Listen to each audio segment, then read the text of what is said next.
अब हम कन्वोल्यूशन देखते हैं डीएफटी के अंदर। तो ऑब्वियसली पहले हम डिस्क्रीट फोरियर सीरीज़ के पर्सपेक्टिव से देखेंगे कि डिस्क्रीट फोरियर सीरीज़ में कन्वोल्यूशन कैसे करते हैं। फर्स्ट करें, हमारे पास एक पीरियोडिक सिग्नल है एक्स एफ एन, एक और दूसरा periodic signal Y of n है, और दोनों का पीरियड जो वाई है। तो एक्स एफ एन की जो डिस्क्रीट फोरियर सीरीज है वो एक्स टिल्डा ऑफ के होगा, और इसी तरीके से periodic y of n signal जो है इसका डिस्क्रीट फोरियर सीरीज हम मालूम करेंगे, क्योंकि पीरियोडिक है इसलिए वाई ऑफ टिल्डा ऑफ के इसकी फोरियर सीरीज कोफिशिएंट होगी। अब हमें मालूम है कि जो ये स्पेक्ट्रल डोमेन है या सैम्पल स्पेक्ट्रल डोमेन है, तो इसमें जो स्पेक्ट्रम है वो एक्चुअली मल्टीप्लाई होगा। So yx tilde of k would be multiplied by y tilde of k, and this will give us the product of the spectrum. हम ये देखना चाहते हैं कि जो सीक्वेंस जो यहाँ पे एक्स एफ एन और वाई एफ एन है, there will be some convolution, और आए वो कन्वोल्यूशन क्या होगी या नहीं होगी वो हम देखेंगे कि वो क्या चीज़ है। एक चीज़ जो हम पहले से जानते हैं वो ये कि हमारे पास अगर एक सीक्वेंस है तो उसका जो फोरियर ट्रांसफॉर्म है जो कि DTFT है, तो वो आ जाता है DTFT x of E J omega. इसी तरीके से एक और सीक्वेंस YFN है, उसका जो DTFT है that is y of E J omega. तो अगर हम इन दोनों को मल्टीप्लाई करें स्पेक्ट्रम को, so it would end up into a convolution in the index domain। अगर इसकी लेंथ n है और इसकी भी लेंथ n है, तो इनका जो कन्वोल्यूशन की जो लेंथ है, तो जो कि x of n convolve y of n, तो वो 2n-1 उसकी लेंथ बनती है। फर्स्ट करिए 10 सैंपल है कि 10 सैंपल है, तो 10 में 20 और माइनस 19 सैंपल जो है इसकी इनके कन्वोल्यूशन की लेंथ होगी। यहाँ पे हमारे पास इशू ये है कि एक्स ऑफ के और वाई ऑफ के जो है दोनों की लेंथ बराबर है, तो ये एन अगर फर्ज करें कैपिटल एन इसकी लेंथ है, इसकी भी लेंथ कैपिटल एन है, इसकी जो के है दैट वुड ऑल्सो भी 0 to n-1, और वाई ऑफ के जो है वो भी 0 to n-1 है। जब दो सीक्वेंस की लेंथ सेम है तो उनका प्रोडक्ट ये point by, so this is point by point multiplication, point by point product. तो उसकी जो लेंथ है, अगर ये दो सीक्वेंस आप मल्टीप्लाई कर रहे हैं दोनों की लेंथ फर्क 2 है, एक की लेंथ एक सीक्वेंस ये है 0 1 2, दूसरा सीक्वेंस जो है वो फर्स्ट करें ये है 0 1 2, तो इनका जो प्रोडक्ट है उन दोनों की लेंथ ऑब्वियसली बराबर होनी चाहिए। तो दोनों के प्रोडक्ट की जो पी ऑफ के उनका प्रोडक्ट है, फोरियर सीरीज का जो प्रोडक्ट है रिजल्टेंट, वो भी हमारे पास n पॉइंट्स होगा, ये n पॉइंट। तो that is not matching the convolution of the index domain जो हम यहाँ देख रहे हैं। So it means that P of n is something else in the time domain, or in other words in the index domain। तो इसको थोड़ा सा हम देखते हैं। इसका प्रूफ कुछ इस तरीके से है कि P of n जो है वो हम मालूम कर सकते हैं इनवर्स DFT से। तो ये P of n है, इसका जो प्रोडक्ट है फोरियर सीरीज प्रोडक्ट वो एक्चुअली पी टिल्डा ऑफ के है, जो कि एक्चुअली एक्स ऑफ के और वाई ऑफ के डिस्क्रीट फोरियर सीरीज का प्रोडक्ट है। इसको WN-NK से मल्टीप्लाई करके 1/n से स्केल भी कर देंगे, तो this would be actually the inverse DFT, because from the spectrum we are sample spectrum we are finding the sequence। अब हमें पता है कि y ऑफ k जो है, थोड़ी सी हम मैनिपुलेशन करते हैं, वो ये है कि y ऑफ k जो है वो फोरियर सीरीज कोफिशिएंट है, और वो y ऑफ k जो है उसकी Fourier series coefficient y of m k है। तो यहाँ पे हम y of m 0 to n-1, उसकी लेंथ में n सैम्पल्स है, तो w n k से आप मल्टीप्लाई करके समेशन करेंगे हम 0 to m-1। और हम ये करेंगे कि जो ये जो इंडेक्स हैं, ये जो समीशंस हैं, इनको हम इसमें हम थोड़ा सा शफलिंग करते हैं कि y ऑफ m जो है इसको हम इधर ले आते हैं, और ये एक्चुअली इंडेक्स हम ये दो जो चीज़ें हैं वो हम पहले ले आते हैं 1/n। इन ये जो रेड में है ये दो y ऑफ m और m is equal 0 to n-1, ये हम बाहर ले आते हैं, और ये जो इंडेक्स है k is equal 0 to n-1 वो इन दोनों पे अप्लाई करें, तो x tilde ऑफ k यानी discrete Fourier series coefficients into wn m-nk। तो अगर तो यहाँ पे n k होता तो ये x ऑफ n होता, लेकिन अब चूंकि जो इंडेक्स में m-n है तो इसका मतलब है कि ये इनवर्स TFT है x tilde ऑफ n-m। तो अगर हम इसको देखें, सो this is not the summation जो रन हो रही है, सो this is the actually the formula for P of n in index domain is equal to y of m, periodic y of m into x of n minus m। so this is convolution formula के P of n। तो एक दूसरा index हमने उठाया, उसी index को दूसरे signal के उसी इंडेक्स को फ्लिप किया, इनमें से एक जो भी आपकी चॉइस है उसको फ्लिप कर दें, और फिर इंडेक्स n जो है वो शिफ्ट करते जाएं, और सैम्पल बाय सैम्पल आप प्रोडक्ट और ये समेशन मालूम करके आप पर्टिकुलर जो प्रोडक्ट के जो सैम्पल्स हैं वो मालूम कर सकते हैं। सो पहली बात तो ये कि हमने जो देखा था कि डिस्क्रीट ये लीनियर कन्वोल्यूशन में जो लेंथ थी वो ट्वाइस, यानी दोनों की लेंथ का समेशन -1। तो यहाँ पे actually this is n point, so the product length is n points, so it is not linear convolution। so this leads to a new name which is actually known as circular convolution, which is different from linear convolution। so P of n is equal to, हम ये कहेंगे कि x of n convolve with y of n। इसमें हम क्या करते हैं, पहले इंडेक्स चेंज करते हैं, इनमें से जिसको मर्जी आप फ्लिप करें, फ्लिप एक्स वाई में से दोनों की चॉइस आपके पास, तो किसी एक को फ्लिप करना है और दूसरे को एज इट इज रखना है, और फिर इंडेक्स एन चलाते जाना है। तो एक एग्जांपल से हम ये देखेंगे कि ये कैसे ये कन्वोल्यूशन नजर आएगी। अभी ये फर्ज करें हमारे पास x ऑफ n एक सीक्वेंस है, इसकी लेंथ 3 है, एक और सीक्वेंस y ऑफ n इसकी लेंथ 2 सैंपल्स है, इसकी वैल्यू सपोज कर लेंगे, इसके सीक्वेंस की वैल्यू 1 और ये जो है वो हाफ है 0.5। सो this is the amplitude of this samples, और ये जो है इसकी वैल्यू 1 है। तो हमने इन दोनों को कन्वॉल्व करना है, and then the convolution is actually this circular convolution, जो this is linear convolution. So this ends up into circular convolution, और सर्कुलर कन्वोल्यूशन के लिए ज़रूरी है, जैसे यहाँ पर मुझसे मिस्टेक होगी, दिस इज सर्कल लगाना अपने कि दिस इज सर्कुलर कन्वोल्यूशन में जो है वो सैंपल्स जो है वो दोबारा घूम के वापस आ जाए। तो फर्स्ट करें, अगर हमारे पास एक सीक्वेंस है P of n, तो ये चलिए अभी हमने ये मालूम करना है, यहाँ पे जाते हैं x of n और y of n है। अब हमने फर्स्ट करें 3 पॉइंट, इनका जो कन्वोल्यूशन है 3 पॉइंट हमने यूज करना है, या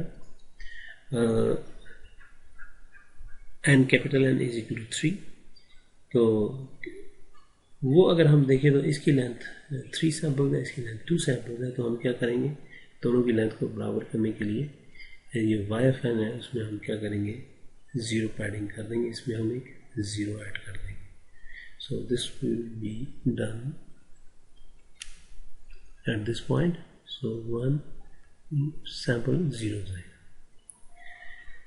अब हम ये करेंगे कि हमारे पास XFN सीक्वेंस है, इसको ये DFT लेने के बजाय हम इसका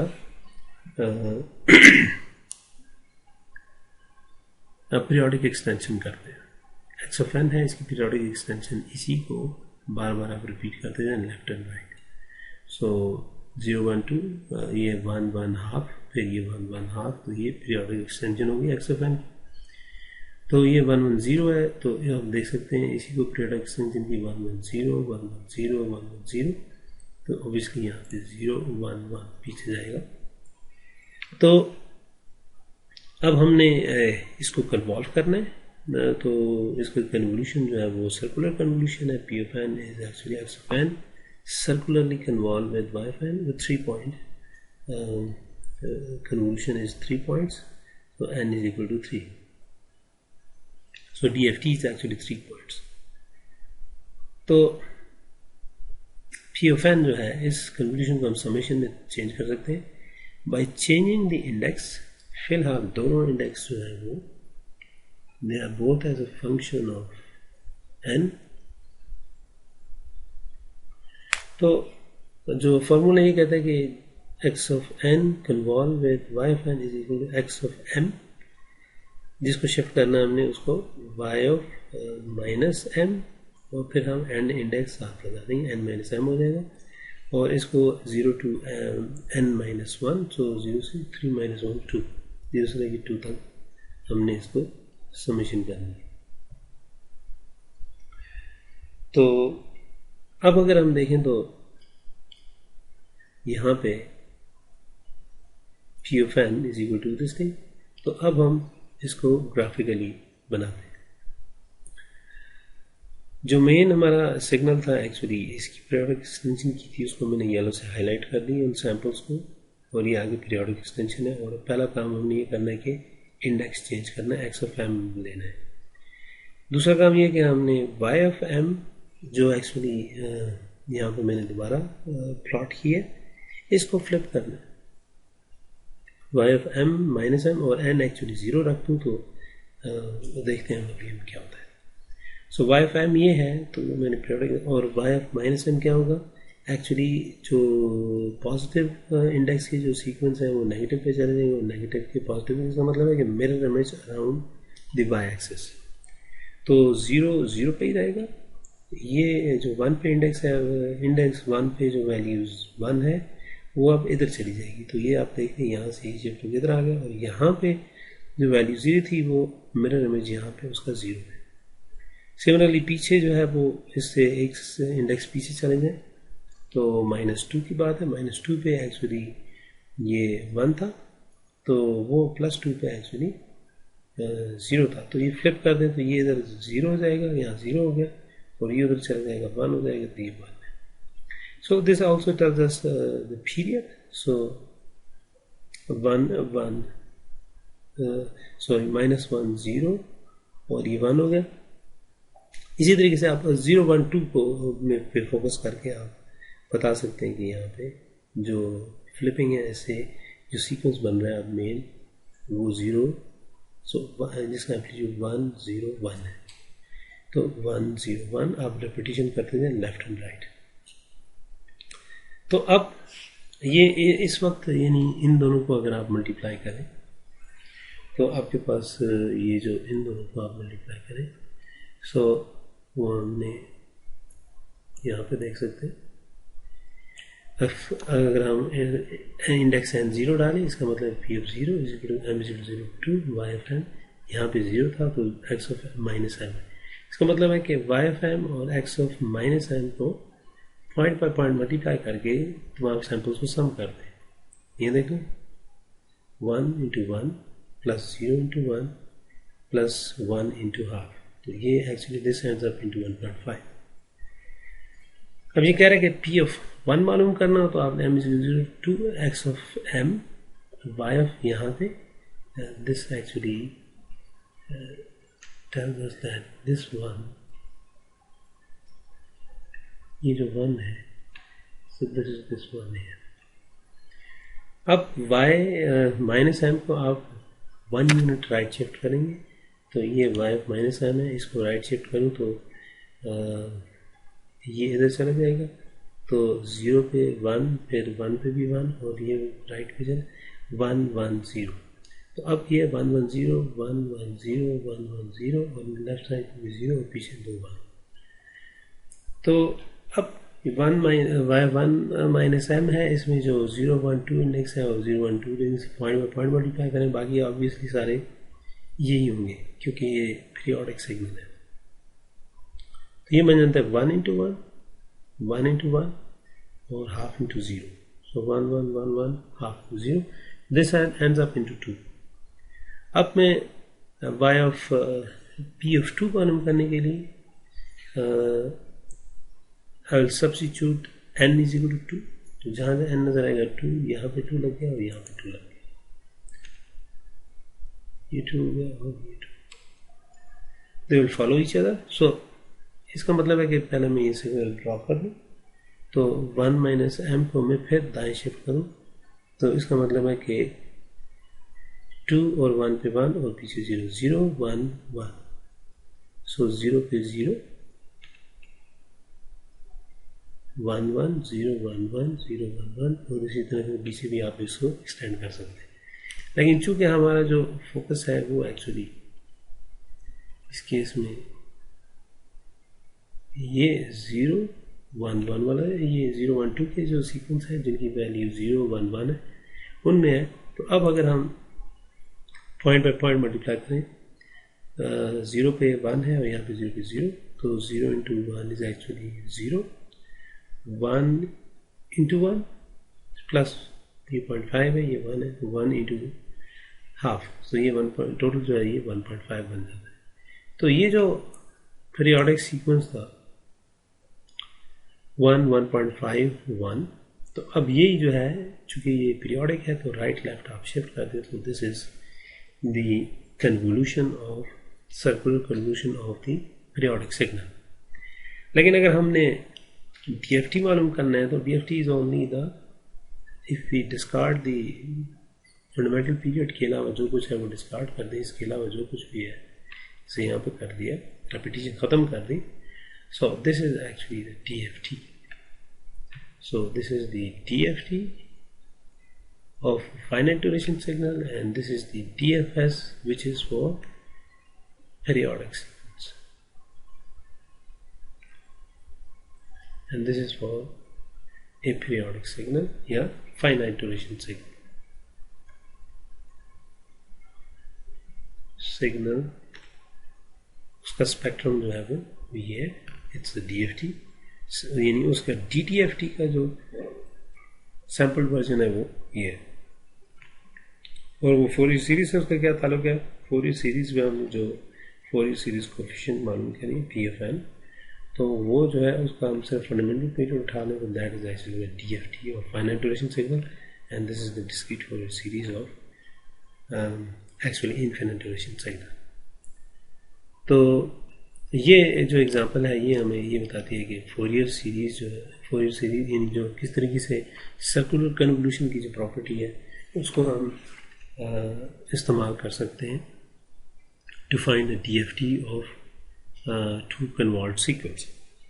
तो इसमें जो मेन पॉइंट था कि दोनों की लेंथ सेम होनी चाहिए और एक्चुअली प्रोडक्ट जो है वो उसकी लेंथ जो लीनियर कन्वोल्यूशन की लेंथ है उससे मुख्तलिफ है। So that's why it's a circular convolution which is different from the actually linear convolution. तो सर्कुलर कन्वोल्यूशन से लीनियर कन्वोल्यूशन बनाना हो तो वो कोई इतना मुश्किल काम नहीं है। हम क्या कर सकते हैं कि फर्स्ट करें हमारे पास ये दो सीक्वेंस है, A1 ऑफ n की लेंथ 10 है और A2 जो है उसकी लेंथ जो है वो 14 है। 14 सीक्वेंस 0 से लेके 13 तक ये 14 सैम्पल्स है और दूसरी की लेंथ 0 से 9 तक ये इसकी लेंथ है। तो अब मैं ये करूँगा कि दोनों की लेंथ को सम करूँगा, तो n1 प्लस n2 ये 10 और ये 14 24 हो गए, इसमें से एक माइनस करूँगा तो ये 23 बनते हैं। तो अब मैं ये करूँगा कि 9 में क्या डालूँ तो 23 सैंपल बनेंगे, तो बाकी जो सैंपल्स हैं वो ज़ीरो पैडिंग के होंगे। तो 23 में से 10 निकाले तो 13, तो 9 निकालने तो 14, तो ये हम 14 ज़ीरोस पैडिंग कर देंगे। और इस सीक्वेंस की लेंथ जो थी A2 ऑफ n, इसकी लेंथ 14 है, इसमें इनहेरेंटली ज़ीरोस हैं यहाँ पे। तो 14 में टोटल लेंथ हमने कहा था कि 23 होगी, तो 23 में से 13 निकाले तो 10, तो ये जो है 10 जो है वो ज़ीरो पैडिंग करेंगे, वो इसके पीछे। तो टोटल लेंथ जो है वो हमने बराबर कर देनी है। अब अगर हम इसकी पीरियोडिक एक्सटेंशन करके सर्कुलर कन्वोल्यूशन करेंगे तो that will result into the linear convolution. तो हम लीनियर सर्कुलर कन्वोल्यूशन के ज़रिए लीनियर कन्वोल्यूशन अचीव कर सकते हैं अगर हम ज़ीरो पैडिंग उसके अंदर कर दें।